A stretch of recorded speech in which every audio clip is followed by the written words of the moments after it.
Hi, Story with Tape in the Studio. Welcome back to another episode. In today's episode, I will be making a white oak modern vector dining table. Now, I just started off by cutting the lumber to rough length, and then I bring it over to the jointer, and I'm just running it through a few times, doing the face, and then I'm doing the edge joint as well, and I got to run it through a few times. I think I didn't adjust the depth because I'm barely taking any off, but I finally adjust it there, and then I do one last pass. And then after that, running the rest of the boards all through the planer, and I just trim off the one edge and just take that bow out. Now after I've done all those boards, I use my biscuit joiner here and I cut all the grooves.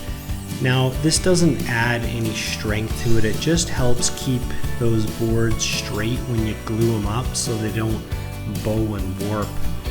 I've just got them all set out here and got my biscuits and add in lots of glue and just kind of dab it in and smear it around and brush it down. Now I'm using just regular Titebond, and I know there's different grades of glue, but I find for indoor furniture the Titebond works really well. And yeah, making a bit of a mess there, kind of slopping all over the place, but add it in and brush it out, and just adding those biscuits. Now if you do this yourself, you're going to have to add those biscuits right before you put more glue in, because if you put the biscuits in first and then add the glue, they have a tendency to swell up, so when you go to put them down and set them out, you'll have problems with them attaching properly. So then also those boards, I am alternating the grains, so it's the rings are down and then up and then down and then up, and the calls, or I did end up having to add a clamp because they didn't, the one kind of bowed up a bit, but yeah, just wiping off that glue squeeze out with a baby wipe. That's kind of one of my little tricks. So easy access and they're ready and to go when they're wet. So here I'm just starting to cut the leg pieces down. So I just do them rough size, I think about 30 inches, and might have been 32 inches because I think that was an 8-foot board. Then again, I'm just taking them to the jointer here and just smoothing out the edges, and then bring them back over to the planer and just flatten the boards. Now that is the stretcher piece, so that's going to connect the two V leg styles. And yeah, just kind of trimming all the pieces to the width that I need. And yeah, here I'm just doing the glue up, so it is kind of a V shape, so I'm doing just the glue up there. Now whenever I do legs, I always try to make the overall width and length about 2/3 of the length of the table.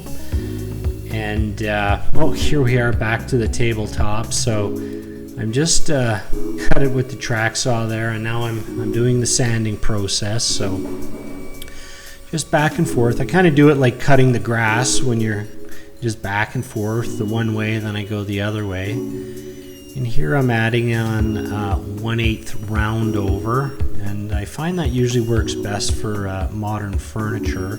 The corners I actually usually do about a 1/4 inch round over, just so there's, oh no, I did a 1/8 round over that time. But anyways, here I am back to the legs, just sanding those pieces down and just kind of taking out some of that glue squeeze out in the bump. Sometimes there'll be a little bit of a bump there, so just starting off with 60 grit, and it takes it down really well. And yeah, so finally, after I've sanded it, I'm just cutting them on my cross-cut miter sled there. And after I do that, I can just cut them to the final height, which is about 28 inches, 28 and a half. And then here I'm just gluing the V shape in the legs.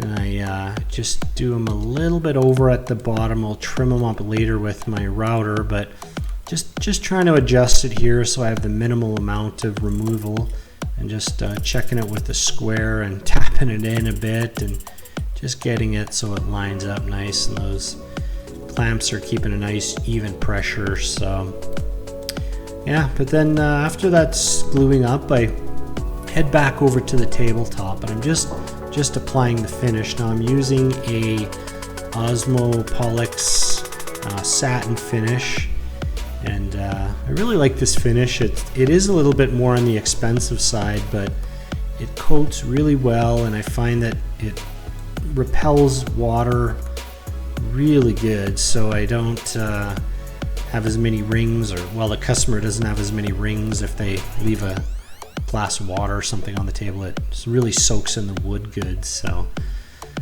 finish, I figure if I'm gonna do it, you might as well do it right. So yeah, and usually I apply about 3 or 4 coats on the top layer. The legs, it's usually 2, sometimes 3 coats, but just wiping off the excess there and taking it all down, and yeah, it popped the grain really nice, and I really like that finish.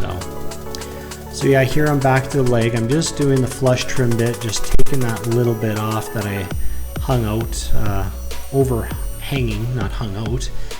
And now what I'm doing is on that corner is I'm just taking that 45 angle out, because when I attach that stretcher, I need a place for the joint to go in. Here I'm just sanding it down before I attach that stretcher and do the final glue up. And yeah, just kind of flipping it over. It's a little bit awkward there, but I got some bench cookies to sand it down so I don't damage the corners of it.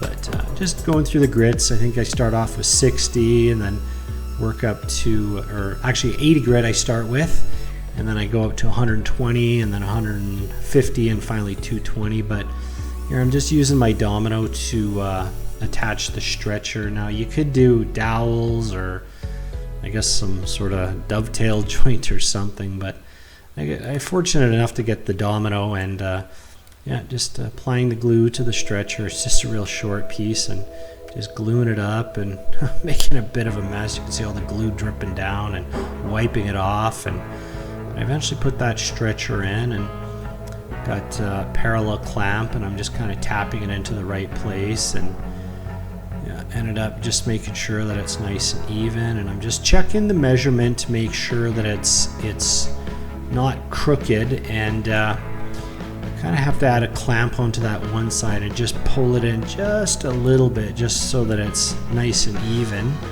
And finally, yeah, get that all done and just sort of clean up a little bit and take that glue squeeze out.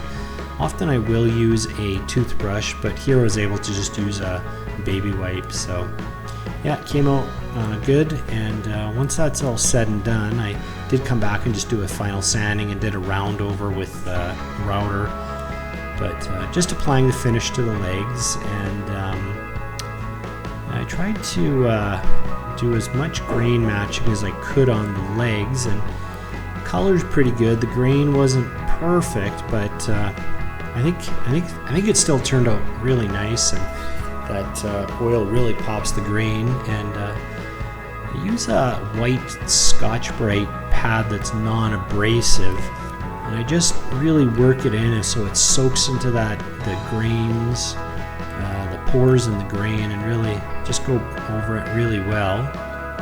And like I said, I usually do 2, sometimes 3 coats on the legs, but just working it all the way around, and it's nice to see that grain come to life. I don't know, I think it's the most rewarding part, but it does take a little bit of time to apply that finish, but it's always like, that final product, so it's really enjoyable.